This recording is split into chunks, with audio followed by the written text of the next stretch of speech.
ನಮಸ್ಕಾರ.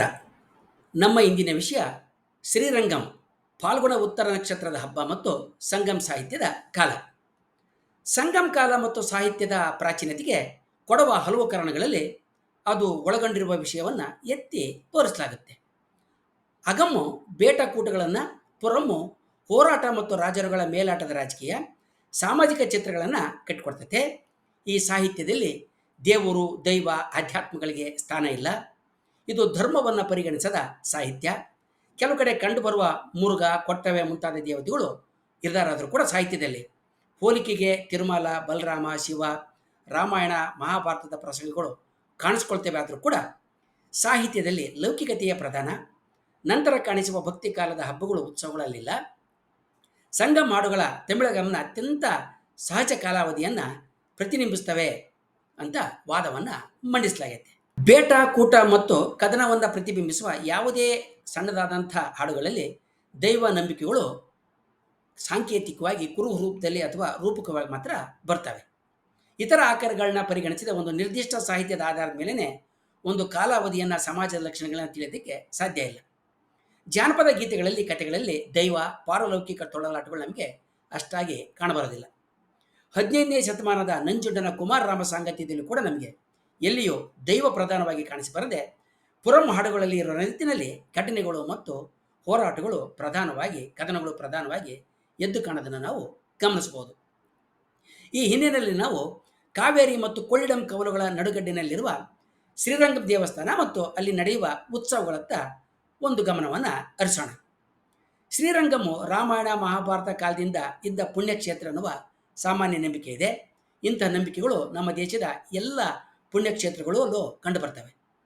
ಈ ದೇವಾಲಯದಲ್ಲಿ ಅಂದಾಜು 800 ಕಲ್ಬರಹಗಳು ಅಂದರೆ ಶಾಸನಗಳಿದ್ದಾವೆ.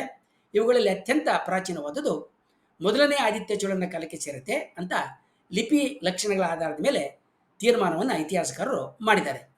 ಈತನ ಕಾಲ ಸಾಮಾನ್ಯ ಶಕೆ 870ರಿಂದ ಸಾಮಾನ್ಯ ಶಕೆ 907 ಅಂದರೆ 9 ಮತ್ತು 10ನೇ ಶತಮಾನ. ಚೋಳರಿಗಿಂತ ಹಿಂದೆ ಇದ್ದ ಪಲ್ಲವರ ಯಾವುದೇ ಶಾಸನಗಳು ಈ ದೇವಾಲಯದಲ್ಲಿ ಇಲ್ಲ. ಪಲ್ಲವರು ಬೇರೆ ಕಡೆ ವಿಷ್ಣು ಭಕ್ತರಾಗಿರೋದು, ವೈಷ್ಣವ ಪಂಥಕ್ಕೆ ಬೆಂಬಲ ಕೊಟ್ಟಿರೋದು ನಮಗೆ ಕಂಡುಬರುತ್ತೆ. ಆದರೆ ಈ ದೇವಸ್ಥಾನದಲ್ಲಿ ಅವರ ಯಾವ ಕುರುಹುಗಳು ಕೂಡ ಇಲ್ಲ. ಈ ದೇವಾಲಯದಲ್ಲಿರುವ ಕಲ್ಬರಹಗಳ ವಿದ್ವತ್ಪೂರ್ಣವಾದ ವಿವರಣೆಗಳಿರುವ ಅಂತರ್ಜಾಲದ ಕೊಂಡಿಯನ್ನು ನಾನು ವಿವರಣೆಯಲ್ಲಿ ಕೊಟ್ಟಿದ್ದೇನೆ. ಆಸಕ್ತದನ್ನು ಓದಬಹುದು. ಈ ವಿವರಣೆಯಲ್ಲಿ ಶ್ರೀರಂಗಂನಲ್ಲಿರುವ ಮುಖ್ಯವಾದಂಥ ಎಲ್ಲ ಶಾಸನಗಳ ಬಗ್ಗೆ ವಿವರವಾದ ಚರ್ಚೆಯನ್ನು ಮಾಡಲಾಗಿದೆ. ಆದಿರಂಗ ಅಂತ ಕರೆಸಿಕೊಳ್ಳುವ ಶ್ರೀರಂಗಪಟ್ಟಣದ ರಂಗನಾಥ ಸ್ವಾಮಿ ದೇವಾಲಯ 9 ಮತ್ತು 10ನೇ ಶತಮಾನಕ್ಕೆ ಸೇರಿರೋದನ್ನು ಅಲ್ಲಿಯ ಶಾಸನಗಳು ತಿಳಿಸೋದನ್ನು ನಾವು ಗಮನಿಸ್ಬೋದು. ಆದಿರಂಗ ಮತ್ತು ಅಂತ್ಯರಂಗಗಳ ಕಾಲಾವಧಿ 9, 10ನೇ ಶತಮಾನ ಅಂತ ನಾವು ಇದರಿಂದ ಹೇಳ್ಬೋದು. ಶ್ರೀರಂಗಂ ದೇವಸ್ಥಾನದಲ್ಲಿ ಹಲವಾರು ಹಬ್ಬಗಳು, ಉತ್ಸವಗಳು ನಡೀತವೆ. ಅವುಗಳ ವಿವರಣೆ ಅಂತರ್ಜಾಲದಲ್ಲಿ ದಕ್ಕುತ್ತೆ, ನೋಡ್ಬೋದು. ಈ ಹಬ್ಬಗಳಲ್ಲಿ ವೈಕುಂಠ ಏಕಾದಶಿ ಮತ್ತು ಬ್ರಹ್ಮೋತ್ಸವ ಅತ್ಯಂತ ಮುಖ್ಯವಾದಂಥವು. ವೈಕುಂಠ ಏಕಾದಶಿ ಡಿಸೆಂಬರ್, ಜನವರಿ ತಿಂಗಳುಗಳಲ್ಲಿ 21 ದಿನಗಳ ಕಾಲ ನಡೆಯುವ ಹಬ್ಬ. ಈ ಅವಧಿಯಲ್ಲಿ ಪರಮಪದ ವಾಸಲ್ ಅಂದರೆ ಸ್ವರ್ಗದ ಬಾಗಿಲು, ಪರಮಪದದ ಬಾಗಿಲು, ಹೆಬ್ಬಾಗಿಲು ತೆರೆದಿರ್ತೈತೆ ಅಂತ ಭಕ್ತರು ನಂಬ್ತಾರೆ. ಬ್ರಹ್ಮೋತ್ಸವವು ಮಾರ್ಚ್, ಏಪ್ರಿಲ್ ತಿಂಗಳುಗಳಲ್ಲಿ ಪೊಂಗುಣಿ ಉತ್ತರ ನಕ್ಷತ್ರಂ ಕಾಲದಲ್ಲಿ ನಡೆಯುವ ಒಂದು ವಿಶೇಷವಾದಂಥ ಹಬ್ಬ. ಪೊಂಗುಣಿ ಉತ್ತಿರಂ ಅನ್ನೋದು ಫಾಲ್ಗುಣ ಉತ್ತರ ಅನ್ನೋದರ ತಮಿಳು ರೂಪ. ಅಂದರೆ ಫಾಲ್ಗುಣ ಮಾಸ, ಉತ್ತರ ನಕ್ಷತ್ರ ಅನ್ನೋದ್ರ ತಮಿಳು ರೂಪ. ಈಗ ನಾವು ಸಂಗಂಸ ಹಾಡುಗಳ ಹತ್ರ ತಿಳ್ಕೊಳ್ಳೋಣ. ಅಗನಾನೂರು 137ನೇ ಹಾಡನ್ನು ಉರಯೂರು ಮುದುಕೂತನರು ಬರೆದಿದ್ದಾನೆ. ಈ ಹಾಡಿನಲ್ಲಿ ತಲೆ ಇವೆ ಅಂದರೆ ನಾಯಕಿಯ ಸ್ಥಿತಿಯನ್ನು ತಿಳಿಸ್ತಾ ತೋಳಿ ಅಂದರೆ ಗೆಳತಿ ಪಾಂಗುನಿ ಮುಯಕ್ಕಂ ಕಳಿಂದ ಒಳಿನಾಳ್ ವಿ ಇಲೈ ಅಮನ್ರ ಮರಂ ಪೈಲ್ ಇರುಂಬಿಲ್ ತೀಲ್ ಅಡುಪಿನ ಅರಂಗಂ ಪೋಲ್ ಅಂತ ಹೇಳ್ತಾಳೆ. ಇದರ ಅರ್ಥ ಏನಂದರೆ, ಫಾಲ್ಗುಣ ಮಾಸದ ಉತ್ತರದ ದಿನದಂದು ಹೂವು ಎಲೆ ಇಲ್ಲದ ಮರಗಳ ಕಾಡಿನಂತೆ, ಬೆಂಕಿ ಇಲ್ಲದ ವಲಯ ರಂಗಮ್ಮು ಹೋಲುವಂತೆ ನಿನ್ನ ಹಣೆ ಬೋಳಾಗಿದೆ ಅಂತ ಆಗುತ್ತೆ. ಪೊಂಗುನಿ ಮುಯಕ್ಕಂ ಅಂದರೆ ಫಾಲ್ಗುಣ ಮಾಸದ ಉತ್ತರ ನಕ್ಷತ್ರದಲ್ಲಿ ನಡೆಯುವ ಹಬ್ಬ ಎನ್ನುವ ವಿವರಣೆಯನ್ನು ವೆಂಕಟಚಾಮಿ ಪಿಳ್ಳೆ ಮತ್ತು ವೆಂಕಟಚಾಮಿ ನಾಟರು ಕೊಡ್ತಾರೆ. ಈ ಹಾಡಿನಲ್ಲಿ ಗಮನ ಸೆಳೆಯುವ ಅಂಶ ಏನಂತ ಹೇಳಿದರೆ, ಕಾವೇರಿ ಮತ್ತು ಕೊಳ್ಳಡಂ ಇವೆರಡರ ಕವಲುಗಳ ನಡುವೆ ಇರುವ ಜಾಗವನ್ನು ರಂಗಂ ಅಂತ ಕರೆದಿರೋದು. ಮತ್ತು ಫಾಲ್ಗುಣ ಹುಣ್ಣಿಮೆಯಲ್ಲಿ ಉತ್ತರ ನಕ್ಷತ್ರ ಇರಬೇಕಾದ್ರೆ ಒಳ್ಳೆಯ ದಿನ ಆಗಿದ್ದು ಅಲ್ಲಿ ಹಬ್ಬ ನಡೆಯೋದು. ಇದು ರಂಗನಾಥ ದಕ್ಷಿಣ ಭಾರತದಲ್ಲಿ ಜನಪ್ರಿಯನಾಗಿ ಆತನ ಹೆಸರಿಂದ ದ್ವೀಪವನ್ನು ಗುರುತಿಸುವ ದೇವಾಲಯ ಇರುವಂಥ ಕಾಲ ಅನ್ನೋದು ನಮಗೆ ನಿಚ್ಚಳವಾಗಿ ಗೊತ್ತಾಗುತ್ತೆ. ಶ್ರೀರಂಗಂನಲ್ಲಿ ಪಲ್ಲವರ ಗುರುತುಗಳಿಲ್ಲ. ಸಾಮಾನ್ಯ ಶಕೆ 9-10ನೇ ಶತಮಾನದಿಂದ ಶ್ರೀರಂಗಂನಲ್ಲಿ ಚೋಳರ ಕಲ್ಬರಹಗಳು ಕಾಣಿಸಿಕೊಳ್ಳುತ್ತವೆ.